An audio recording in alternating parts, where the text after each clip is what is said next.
Welcome to Skills Rwanda. This is Career Space, and we're really very excited to have you.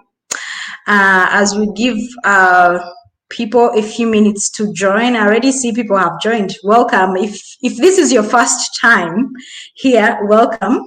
My name is Lydia Ngawe, and what I do here at RDB is to make sure that professionals have the right information to help them move along in their careers. So that's why we have these sessions here. We always have them bi-weekly. So please keep around on Skills Rwanda, Facebook, YouTube, and please tell us that you're here. I know I can see that you're here, but we want even the rest of the people to know that you're here. So tell us, hey, I'm tuning in from, let's say if you're from Mifotra, if we are having people from Kigali, Huye, Musanze, you're all very much welcome. And today we're very happy. Today's session is about e-learning platforms. So the global pandemic happened, and then, we need to reskill, readjust our ways. And as professionals, you do not want to miss out on anything. You always need to keep moving forward. You always need to keep going forth.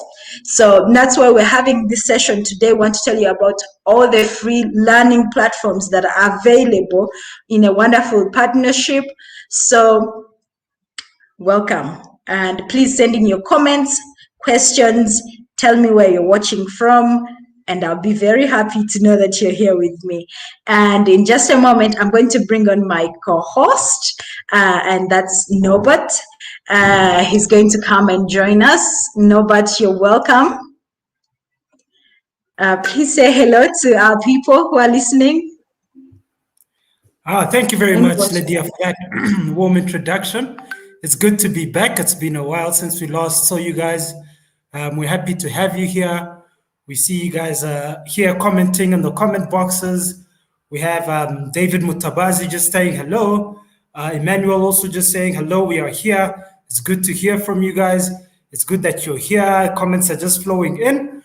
We've just started the show, and if you've just joined us, again, Lydia, like she just said, this is a session for leveraging e-learning platforms to advance your career. So that's your Coursera, Udemy, Google, and many more. But we're going to just focus on those three. And we have two special guests here who will be talking more about that and is interacting with us and explaining how these courses benefit you and how you can enroll in these courses. This is actually the second phase, but we will go into all of that and also just some highlights of the first phase. And just again, this is in response to the COVID-19 pandemic. And this was actually brought on just as a workforce recovery program to help you and some of you that were laid off during the pandemic to actually get this chance to upskill yourself. It is for free, but I'll let our guests actually talk to you more on that. The first guest that we have is Amos Ben, and he is from RDB, a sector analyst. And he's actually the sector he's focusing on is education. So that's why we have him here. He was the focal person that put this program all together. And we also have Paul from RTN, RDB is in partnership with on this program, on the e-learning program. But of course, they will tell you more about it. And over back to you, Lydia, before we get into our guests. Okay, thank you so much, Norbert. Thanks for that welcome. And our panelists, very much welcome. I see so many people from RDB, people from RSB, people from RCB. Thank you so much. As professionals, this is a very great session, and please do not hesitate to ask any questions. We have you, and we are very much happy that you're joining us in good mood. So welcome. There's so much great insights in stock. However, I just wanted to start off with this. The reason why we have Career Space is so that we provide you with the information, be it if you're a job seeker, if you're a professional trying seeking to upgrade yourself so that you know what's available on the labor market and information that can really help you to learn about yourself, to learn about what you need to do to make sure that you upgrade yourself, upskill yourself, and be the best that you can be. I just have one question that I'll pose. Actually, I thought I'll pose that, and I want to bring it out here so that in the chat box, if you know the answer, please let us know. I'll be happy to read out the answer. So that's the question. What is Rwanda's greatest resource? I want to know. If you know Rwanda's greatest resource, please answer that. And as we're answering that, it's a very, very interesting question. And I'm really waiting to see the answers here. But if you're listening, really great. We already have an answer here from Stephen. Steve, our people. Very interesting. Yes. Thank you, Steve. Thank you for that. Absolutely good contribution. Any other human resource? We have skilled people coming in. So some very interesting answers there. And human capital. Actually, that's really the right answer. And I'm so glad our audience is really, really, really knowledgeable. It's amazing. So our people, our workforce, a skilled nation is all that we have as Rwanda. This is the greatest resource that we can utilize on. If you put together your productivity and your co-workers' productivity, that is the best we can do for our country. So our people are our greatest resource. And we need to make sure that our people have the best to produce the best so that our country is the best. So I'm going to pass it over to you, Norbert, and introduce our host, and then we get into the conversation. Thank you very much, Lydia, and thank you all of you who just contributed to answering that great question. I see you're enlightened, you're updated, you're ahead.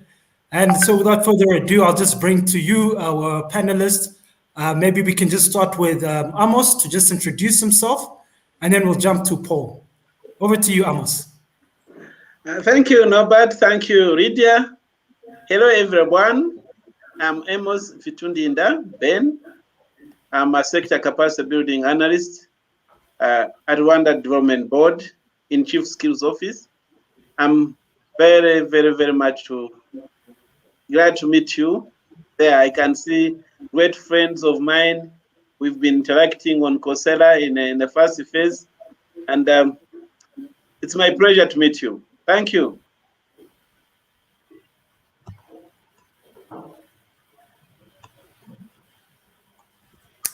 Hi all. Hi Lydia. Hi Norbert. My name is Paul Barrera. I'm the Executive Director of Rwanda Telecenter Network.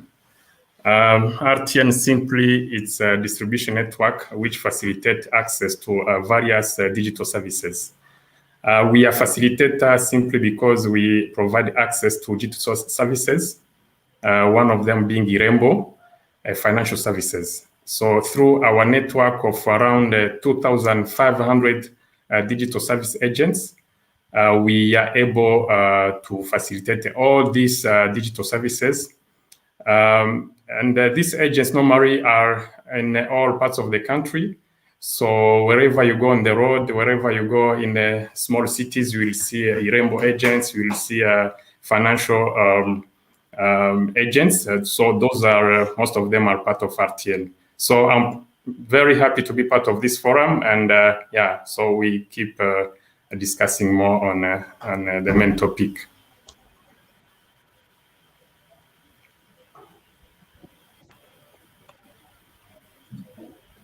Sorry, I was just on mute there. Sorry about that. But yeah, I was just saying thank you very much, Amos and Paul. These are, again, if you've just joined us, these are expert specialists today that we have, special expert guests that we have on the show today to tell us more about leveraging e-learning platforms to advance your career. And while we're on that, so let's just get straight into it. The three platforms that we'll be talking about today is Udemy, Coursera, and Google Learning. So just to both of you, maybe we can just start off with Amos and then go to Paul. Can you just please tell us more about this partnership with Ronda Telecenter, RDB, and the Commonwealth of Learning? And also just give us, because this is the second phase, but so also just give us some highlights and how the first phase went. We'll start with you, Amos. Thank you once again, Norbert. You've heard from Norbert that we have 3 platforms, Coursera, Google, and Udemy. But in the first phase, we had, as RDB, we had 1 platform, which was Coursera. And I must say, and it was a very, very good success, because we were given the opportunity to enroll, and over 5,000 people joined the program. And of the 5,000 people, over 3,000 in a period of only 6 months got over 20,000 certificates. That's quite amazing. This implies that Amos would register and is part of the 3,000, but could do as many as 8 courses.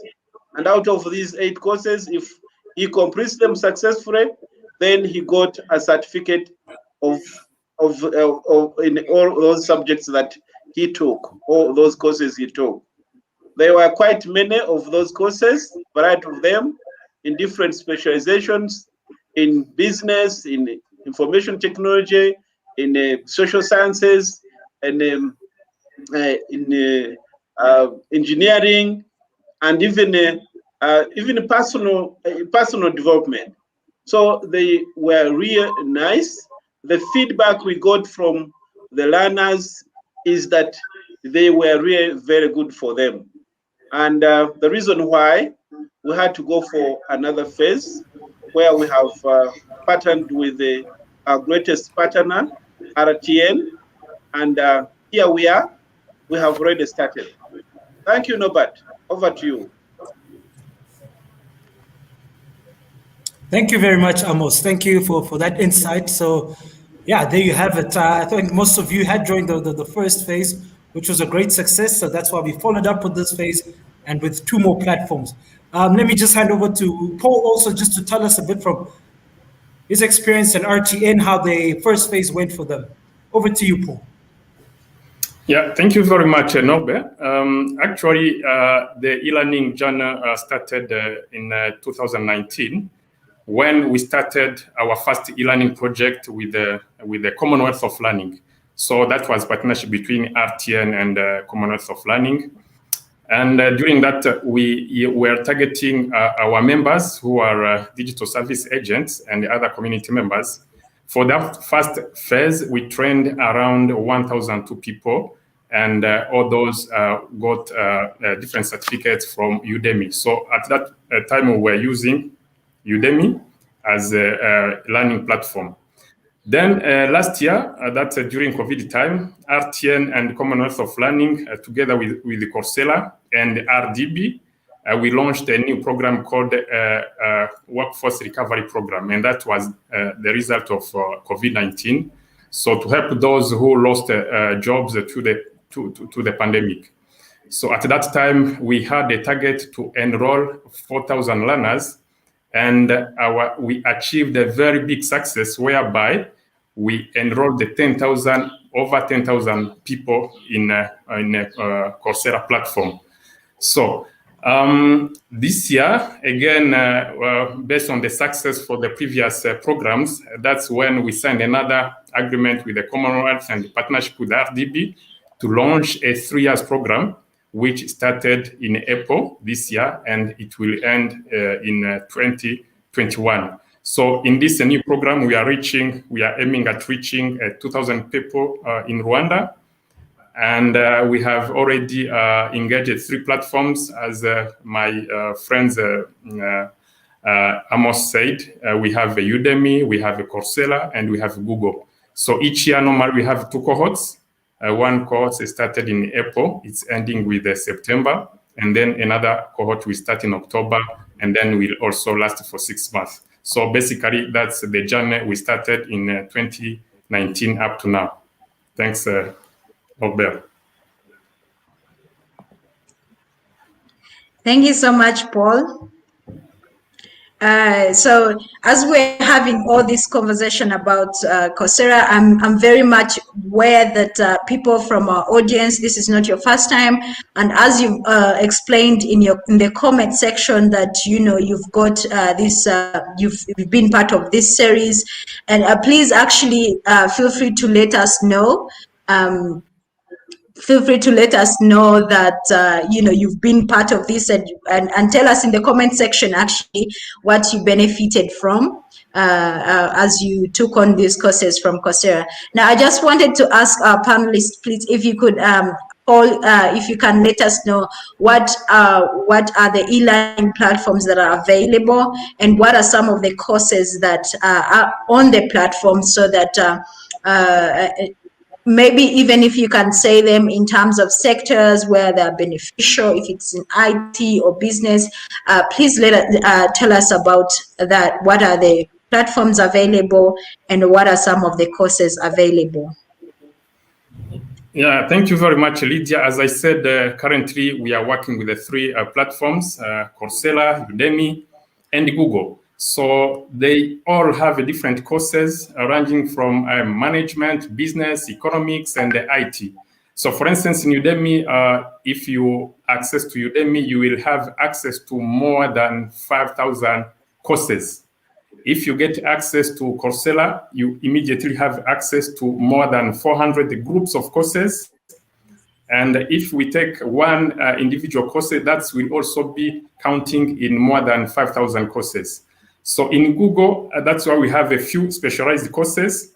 And this includes IT automation, data analytics, IT support, project management, Android applications, that just to name a few. So, and most importantly, according to Google, holders of this certificate are more likely to get jobs from different international organizations. Thank you very much. And as you've heard it, we have so many upskilling programs. You can take some IT courses if you're working on these different organizations.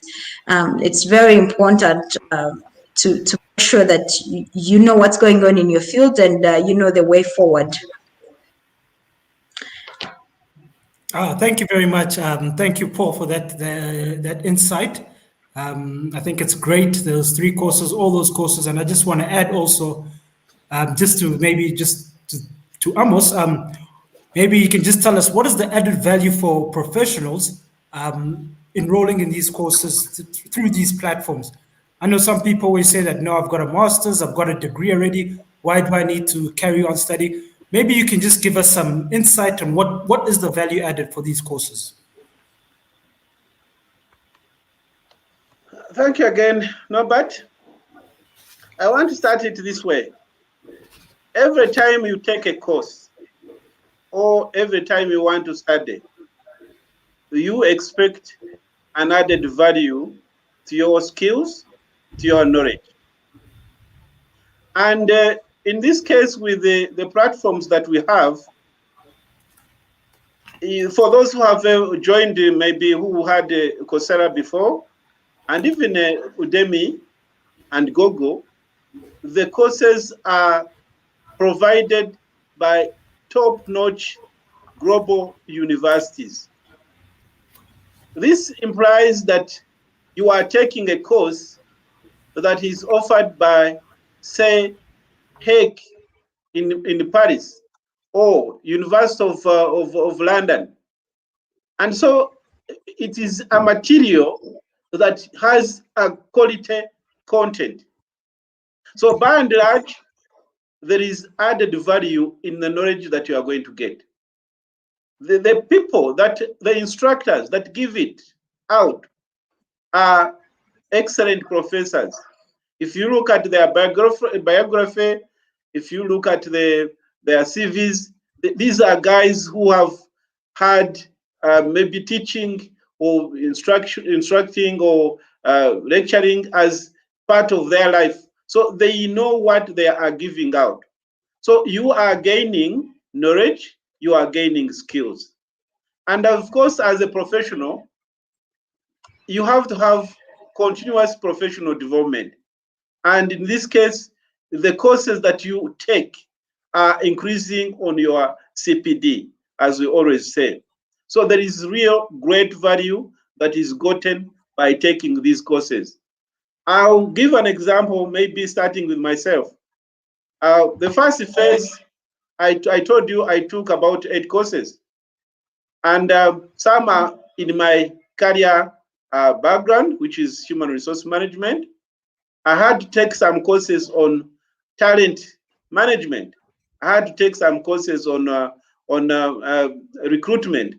And these are the courses that really gave me an insight of the new developments in these areas, and even reminding me some things that I had forgotten. So they really give a great value to the person that has taken them. Thank you.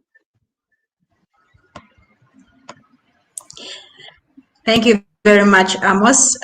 This is getting interesting because we're getting some interesting questions in the comment section.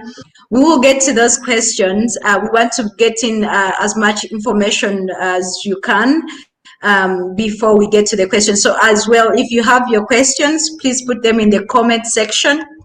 We'll be happy to get to those, and we'll be showcasing those in a minute. I just wanted to ask, how can the audience access these platforms? If Amos and Paul, how can the audience access these platforms? Okay. Yes, okay, go on, Amos. Okay, maybe something I had forgotten in addition to what I had just said in the previous question. I want to emphasize the issue of knowing where you are getting this course, who is offering it. I want to make an emphasis on this, because here you are, you've never had maybe a chance to go and study in Europe, but because of this e-learning, you are taking a course that is in one of the best universities. And the certificate will come as if somebody earned this certificate from that university or from that college. What amazing thing. You are also an alumnus of Harvard or Oxford University or University of London. Then as maybe this to the public servants, to the people who are working with government, we are supposed to have at least a continuous training program every other period. And sometimes because of a lot of engagements, because of time, because of your work, you may not get that opportunity to do it. But because e-learning and these courses are self-paced, you can do them even at night, you can do them even on the weekends. There is that opportunity to do it. Then back to the other question, how you can access these courses. It is upon invitation. For those who did the first part of Coursera, the first phase. Hello? Somebody can mute. Yeah, thank you. I was saying that it is upon invitation. So you are invited to a platform and then you join. When you join, you can access the courses that are available on that platform. For instance, people who have submitted their names from the public institutions have had the invitation done by Commonwealth of Learning. And the Commonwealth of Learning has a message that will drop in your inbox and say, join the course. Then you join the course, you create an account. If you don't have one, after creating the account, then there is that access of getting to the courses. And let me add this. You may be puzzled to know which courses you are going to take. In most cases, there is a search box where you can write what you want. For instance, in Coursera, there is where they say, what do you want to learn? And you can put in, say, information technology, and all the courses that are in IT will flow down, and you can make a selection. Alternatively, you can search by specialization. You may have there are specialization in business, in ICT, in engineering, like I said before. So you can click, maybe if you are interested in anything related to business, you click business, and you may see a flow of all the courses, let's say in leadership, in human resource management, in marketing, etc. So that's how normally you get to know and you get to access the courses. Over to you, Paul, for compliment. Thank you. Yeah, thank you, Amos. As a compliment, actually, some of these platforms, mainly Coursera and Google, have what we call specialization courses and professional courses. So specialization courses, they are a combination of shorter courses, normally which you cannot get in a normal academic setting. So it's kind of complementary to what you have learned at school. It's filling the academic gap. While for the professional certificates, for instance, the Google courses, IBM, so you also study them, you get professional certificate, normally which you would be paying a big fee. So they are very, very important, either if you go for specialization or professional. So yeah, it's very important to note that, especially all of this course, if you register through RTN with the Commonwealth of Learning partnership, they are 100% free. So coming back on the question, who is targeted? Mostly we are targeting young people, graduates, and those who are in the final year of their studies. We are also targeting employed people, of course, who wish to enhance their career. But in all, we are most importantly emphasizing women participation and people with disabilities. We are encouraging especially those two categories, women and people with disabilities. Thank you very much, Paul and Amos. I think there's quite a bit said there. I just want to highlight a few key comments that were made through that question. Is one of the first things is that it is free. So if you get that invitation, please make sure you enroll as many courses as you can, and take advantage of this great opportunity. And so basically just fill in the application form, provide your email, and they will send you a confirmation whether you have been accepted, and then you can go further and start studying. Another thing I also wanted to, I think it was Amos who said it, is that there's so many courses, and I know just from my experience, and I'm just looking back to when I was in university, there were a lot of different things that I wanted to do, a lot of different courses that I wanted to take on, but ended up just taking one, which was marketing. And now there's all these other courses, short courses that I can get a chance to actually upskill myself, digital marketing. We know that the business environment is ever changing, especially with these tech, with the way tech is moving now.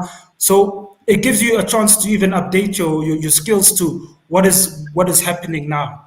So thank you very much, Amos and Paul. And I'll just jump to the next question, which is, what would you say is the impact of the e-learning in a traditional learning setting, and how does it impact the Rwandan labor market? Maybe we can start off with you, Paul, this time, and you can just let us know how you see that. Okay, yeah, thank you, Norbert. So based on the previous programs, actually, if we look at young people who are graduated, you have had different testimonies that they got new jobs, or simply they got new skills to enhance what they are doing. So we have testimonies, we have shared some testimonies on our website. So we are expecting that with this program targeting around 12,000 people, we can get so many people, young people, graduates who could start small jobs, small employments, and then create even jobs for others.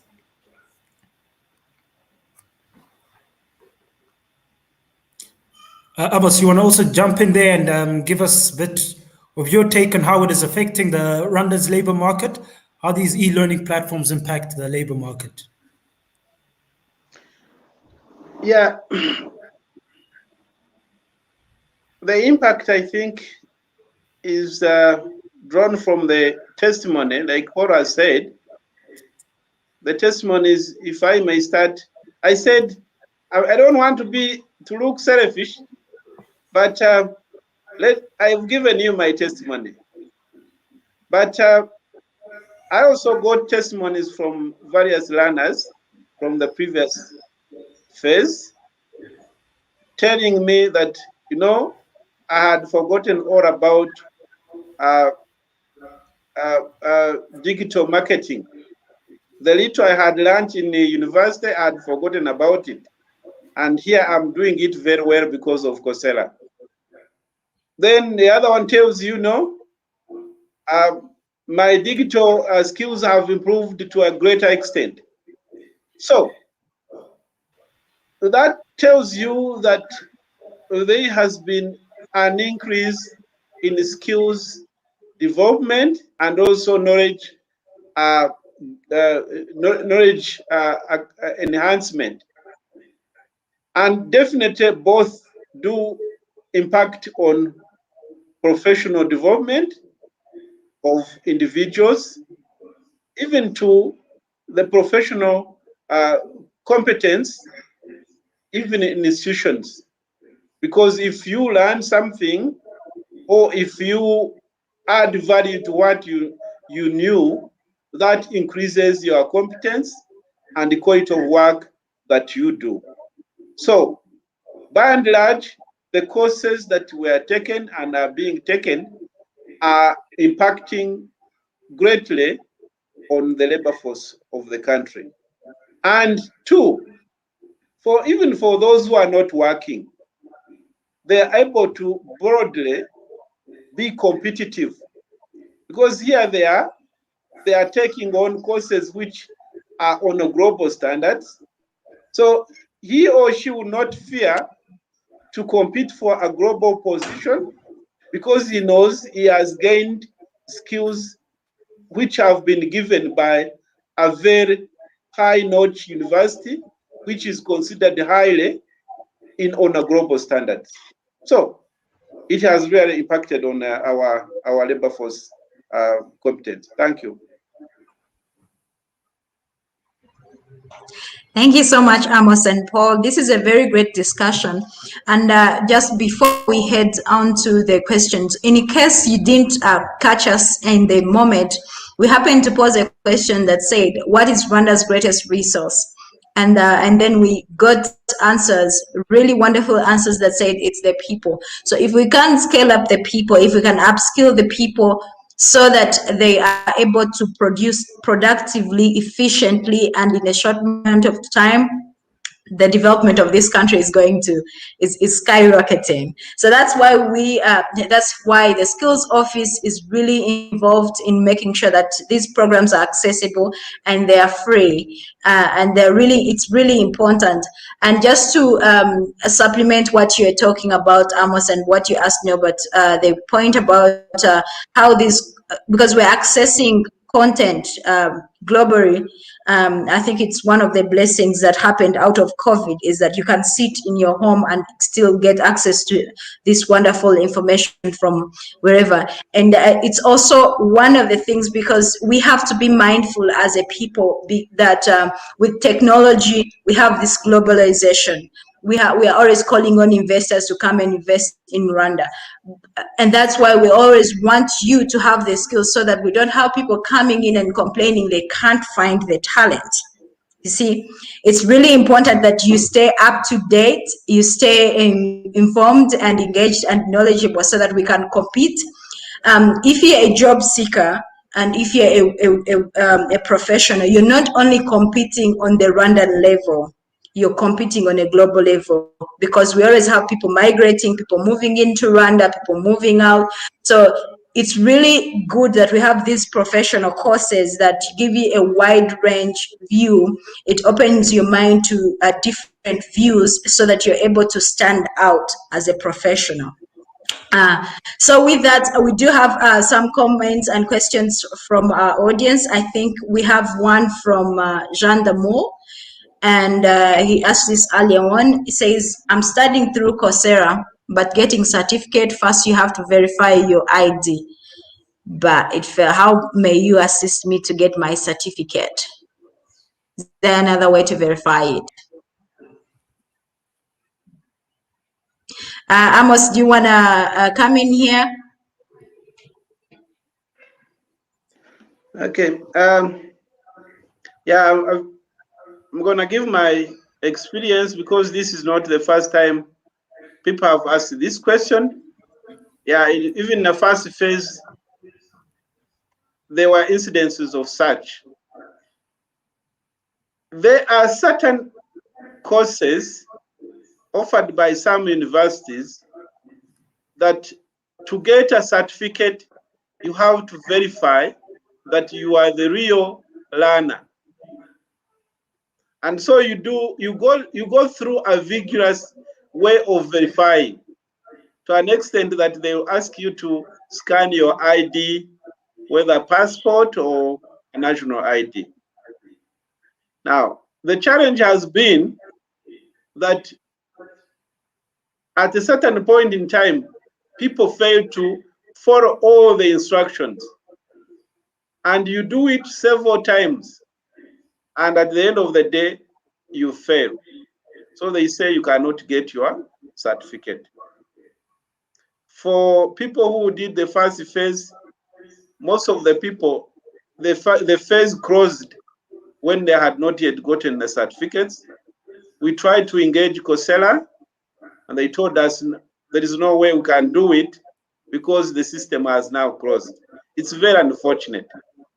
Now, maybe what we could advise in this time is, when they ask you to verify, do it when there is still time, so that when the system closes, you have already gotten your certificate. I think that's all I can say. Maybe Paul has another experience which he can share with us. Yeah, thank you, Amos. Yeah, we have had similar experiences in the past, whereby people fail to download certificates. But normally what we do, we have a help desk which is there to support learners. Whenever there is such a case, they should reach out to us, to our help desk, and then we can see how to contact the Commonwealth of Learning, or even the platform in charge, either Coursera, Udemy, or Google. So we are sharing with you the contacts, the contacts for our help desk. So whenever a learner faces that challenge, he can contact us, and then we can see how to help. Actually, Paul, I have seen Shadrach saying that they can help in ID verification, and that I think is good news to us. Shadrach is from Commonwealth of Learning. Exactly. So he's the director of this program at the Commonwealth of Learning, but it's not easy, or it's quite impossible to reach Shadrach individually. Imagine now we have 100, 200 learners from different countries. So each and everyone has to wants to reach Shadrach. It's not to be easy. Rather, if a learner from Rwanda is having that problem, he can reach through our help desk, and then we can help him how to sort out the issue.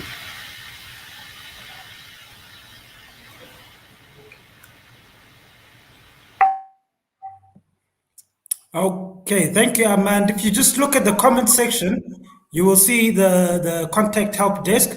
So if you have any other further questions, maybe that we might not cover today or that we haven't covered, you could always just save that contact help desk email and also the number, and you can always just refer back to that for even similar questions. Yes, so now we have Eugene here asking us, if someone has enrolled in Coursera and has earned a Google IT professional certification and wants to learn something in Udemy, will that be possible? And I think he's referring within this cohort that where we have Udemy, Coursera, and Google. How, Paul, you want to take this on? Is this possible? No, it's not possible actually, because we have a limited number of scholarships. So the Commonwealth of Learning wants to really make sure that so many people can benefit from this program. So it's good to have one course into one platform and then give chances also to others to join as well. So only one course is allowed in one platform. Thank you very much. And thank you, Eugene, for that great question. The next question is from Greg Kademera, and he's asking, how do you support local developers who have developed e-learning platforms that support local schools and universities, especially during this COVID pandemic? Amos, I think you're in the best situated to answer this question.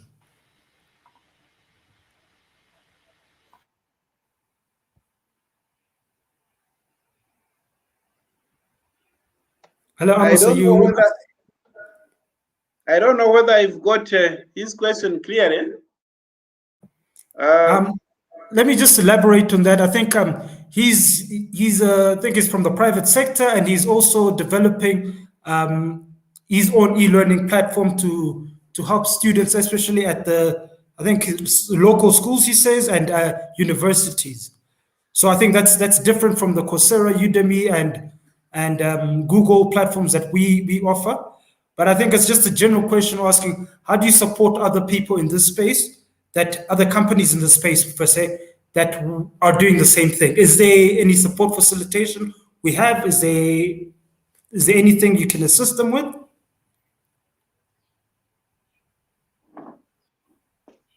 Well, this is a question that maybe would need further reference to people who may give added answers. But at a level when you have finished developing the courses and you feel they are good, and maybe you have approached responsible institutions, for instance, Higher Education Council, Rwanda TVET Board, and they are worth giving to the public, they have quality, that implies that they can be rolled out to the people to be learned. At that point, we can support you. We can support you by encouraging learners to go on that platform. But mind you, it must be they should be courses that are worth learning. Mu Kinyarwanda, for those who understand Kinyarwanda, atari byo kudupfunyikira iki amazi. I don't know for those who don't follow Kinyarwanda, it must anyway. I'm emphasizing that what is on that platform should be worth learning and has that content that can add value to people's skills and knowledge. Yeah.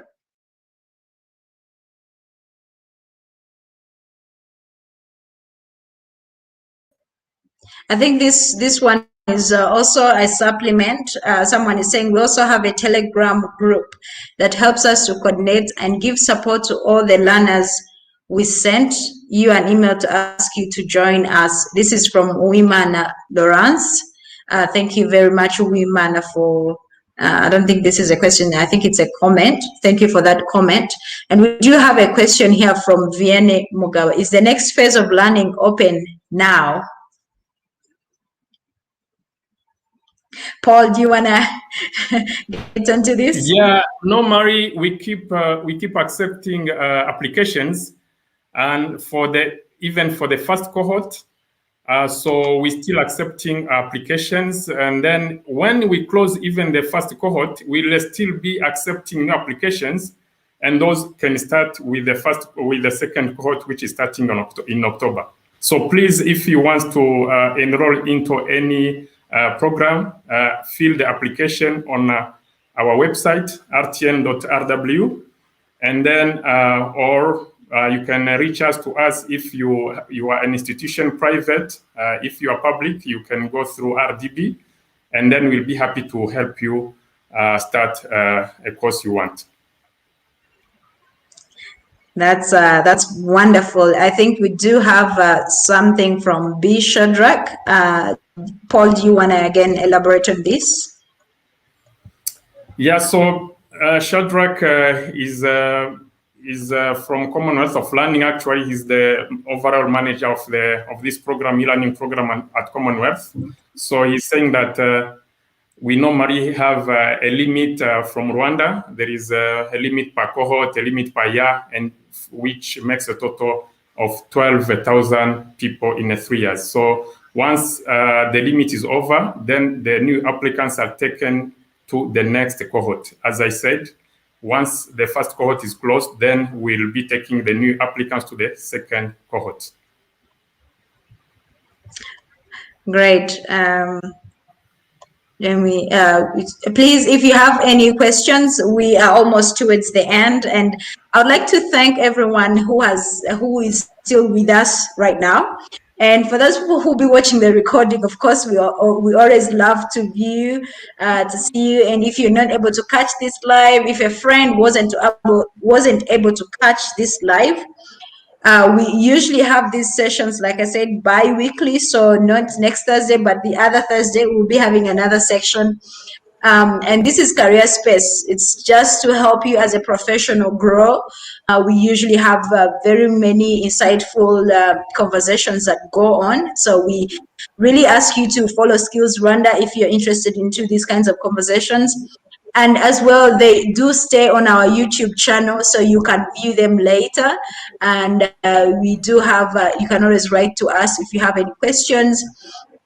I like seeing my friends in the comment section. Please also let us know if you have any suggestions, if you have any person that you would like us to have on the panel, if you have any topics that you would want us to cover, you would want us to bring some experts to talk about a particular topic. It has to be a topic related to career development, because this is what this session is always all about. We want, as professionals, grow and be the best you can be for our country, Rwanda. So I'm going. Sorry, Lydia. I think we have a few questions to respond to. If you have your questions, please put it in the comment section. Sorry, can I just before we go to the next question, I think I just want to, Paul was talking about cohorts, and this is the second cohort, so second phase. So you might not understand, but I just wanted, Paul can help us elaborate on this, and when is the final date for completing courses during the second cohort? I might have missed it. I don't know if we covered it, but can you just please tell us about that, the final date to complete courses, and also download your courses, because I know in the last phase, the first cohort finished, and some of you were not able to download your certificates. So we just want details on that date so they can complete their courses and make sure they download their courses. Over to you, Paul. Yeah, thank you, Norbert. As I said, the first cohort started in April, and it's ending by 30th of September. So that means a learner should be able to complete courses by 30th of September and be able to download his certificate. And then the second cohort starts in October. Okay, thank you. So there you have it, guys. By the 30th of September, please, let's complete our courses, guys. Over to you, Lydia, to the next question. Yeah, so someone called Aaron. Aaron has an issue of I think it's participation. If Coursera will be mandatory for a certain time, because some of us have other courses that are going on. Since it's coming in cohorts, I think it's also all about, I think, prioritization. You can, if you're taking a particular course, like Paul said, these are coming in different cohorts. So you may miss the first one, but you can get onto the second cohort. Any of our panelists have something to add onto Aaron's issue?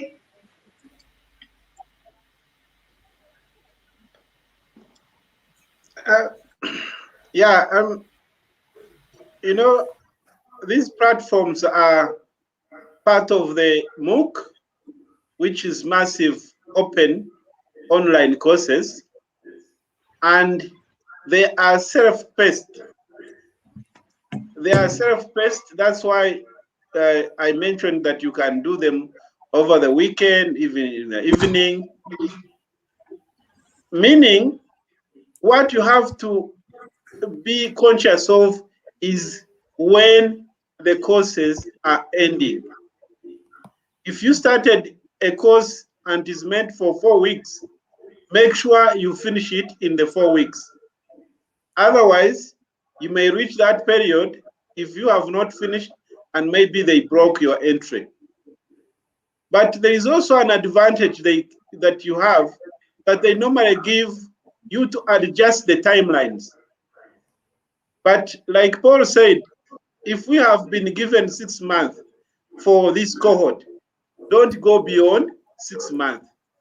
If you feel you are not going to make it in these first 6 months, April to September, then wait for the second cohort, which will start in October to up to the end of the 6 months, that is in 2022. So self-pacing makes you to adjust yourself so that you are not caught by, maybe if you are very busy, you leave it until you are not very busy. But self-pacing is the best because you can do it anytime. Thank you.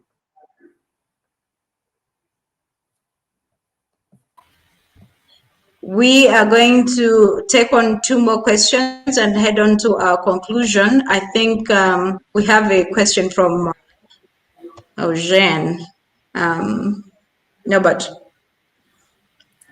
Yeah, so Eugene here is asking, he's basically saying, hello, the course that we have taken through Coursera are very important to us, but I would like to ask why these courses are not listed on the Smart HR platform. I'm not sure I'm familiar with the Smart HR platform, but yeah, so the Smart HR platform, so that people can start to earn from them. Maybe let me just throw over to our subject matter experts. Amos, Paul, do you guys familiar with Smart HR platform? Sorry, I have no idea of what is Smart HR platform. Amos, any idea on that? Amos, you're the HR expert. Maybe this is a new terminology.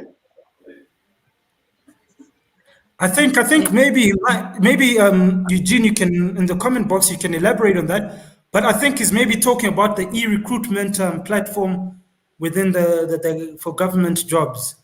Maybe we'll just wait for Eugene to elaborate on that, and then we'll come back to that question. Maybe we can jump to the next one if.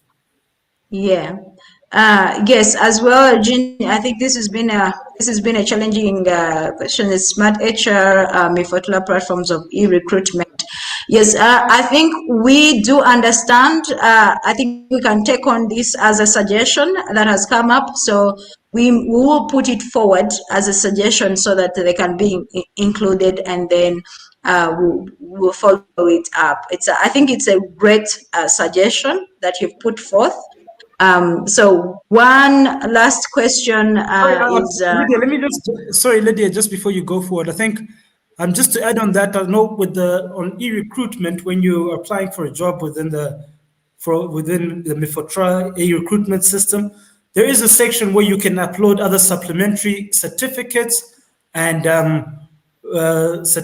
diplomas that you've done that are opposed to your bachelor's and your traditional master's.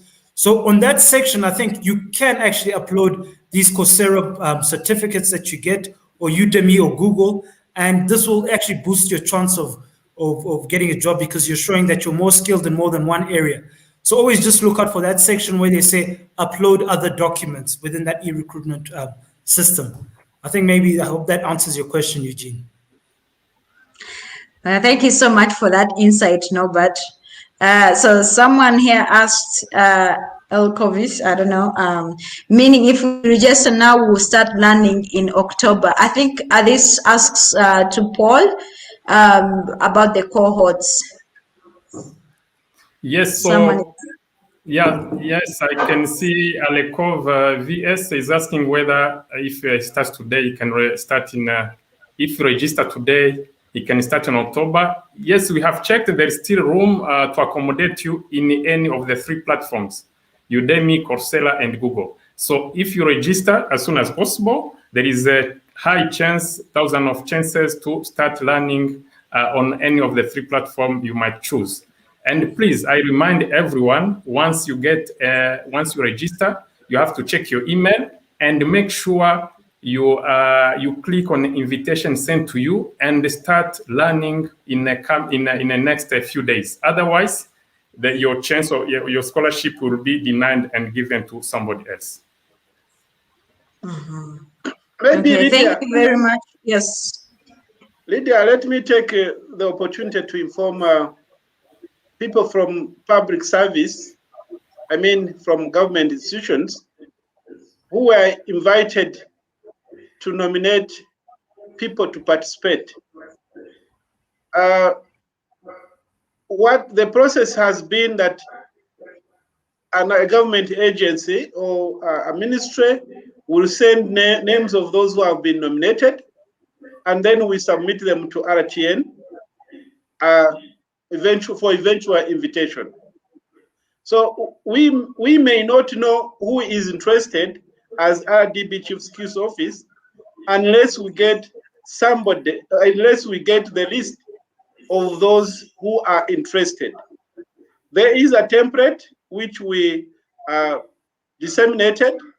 The template will request you to fill in the names of the people, their functions, their emails, their districts where they stay from, which course platform they need to register from, and if they have any disability or not.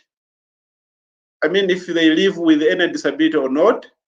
So if you got that invitation through maybe your heads of institutions, the best thing now is to initiate the nomination when the slots are still available. Then submit them to the Chief Skills Office. Then we submit them to RTN for eventual invitation. I think the earlier the better. And we emphasized in the letter we sent that it is first come, first served because the slots are limited. Thank you.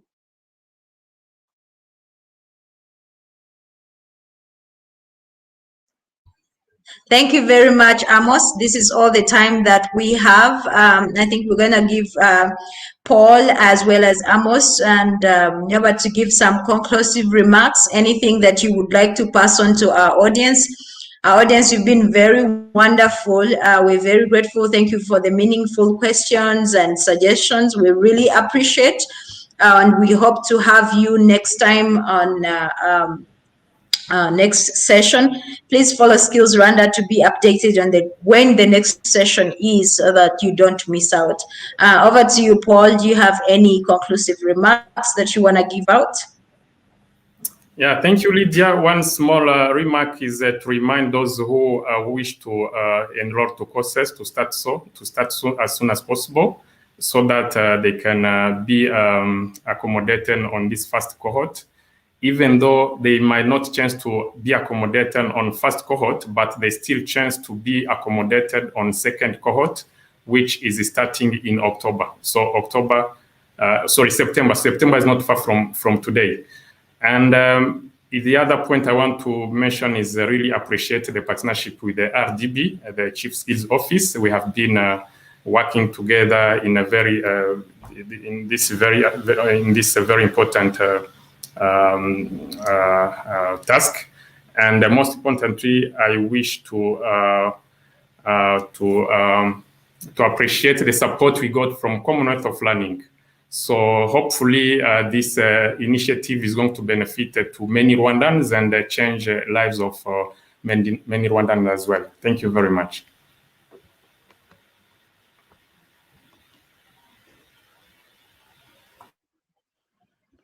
Yeah.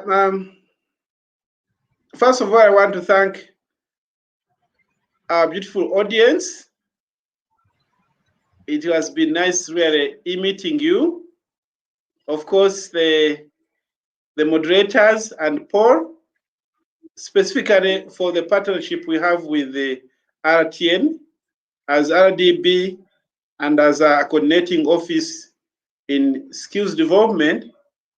It is a very big advantage to us that we can try to address our mandate as Chief Skills Office. So I want to thank you, Paul. I also want to encourage all you people who have managed to attend that go forth and preach the gospel of learning, because learning is lifelong. You may say I have 2 master's degrees or how many, but maybe you earned them 5 years ago and the society is dynamic. So go forth and pick a course, 2 or 3, as many as you can afford, and the sky is the limit. Thank you.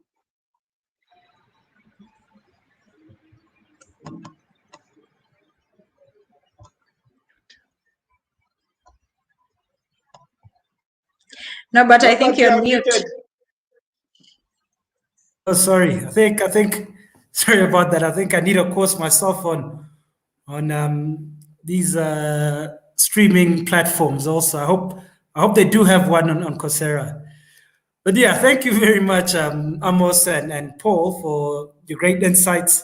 It's always good to hear and just enlighten ourselves on these platforms that have been rolled out to us. And obviously, also, I just want to thank our participants, the audience. This would not be possible without you. It's always a pleasure to read your comments, to hear where you're joining from, and the fact that you keep following us. We have a whole lot more that we will be sharing with you. The next 2 weeks, we will be coming with another one, so please tune in. But we just really want to thank you for having been followed us. This is our 4th session, and you keep coming back, and I just want to thank you for that. Maybe just a comment from myself is just to maybe just reiterate some of the key highlights, key comments that were made here today, in that this is a free, if you apply through the RDB and RTN partnership, it is free for you. So please take this opportunity. It is also self-paced, and it just maybe dedicate, say, 1 hour every single day of your time and upskill yourself. As Amos told us, the world is changing and it's constantly changing. We're in the 4th industrial revolution. So some skills that were back in the day that you might have had are no longer as adequate. And so these courses also give you a chance to stay ahead of the curve and just make sure that you skill yourself in the relevant skills that you need to. And thank you very much again.